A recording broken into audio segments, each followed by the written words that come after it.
Tutti in campo per smaltire i postumi delle feste di fine anno e preparare la sfida, la prima dell'anno, che inaugura il girone di ritorno in quel di Mazzara. Non si nascondono difficoltà di questa trasferta per l'Akragas e contro una squadra che ha operato nel mercato di dicembre in maniera massiccia e decisa per tirarsi fuori dalle secche di bassa classifica. Adesso il tecnico mazzarese Dino Marino può contare su una rosa molto completa dal punto di vista tecnico, arricchita dagli ultimi arrivati, molto esperti e grandi conoscitori della categoria. Tra l'altro il Mazzara di recente ha ingaggiato l'ex Creantino Caronia, il bomber Rosella ed altri calciatori esperti.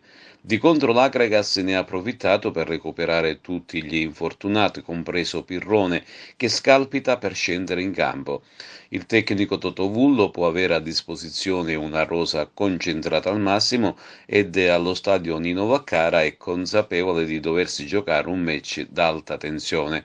Squadra, dirigenza e collaboratori hanno trascorso l'ultimo giorno dell'anno insieme in un clima di grande serenità. C'è grande voglia di partire bene, ma a decidere le sorti di questo campionato dovrà essere il rettangolo di gioco. Alla sfida di domenica mancano appena un paio di giorni e sono in fermento anche i tifosi biancazzurri che non intendono mancare a questo primo appuntamento dell'anno.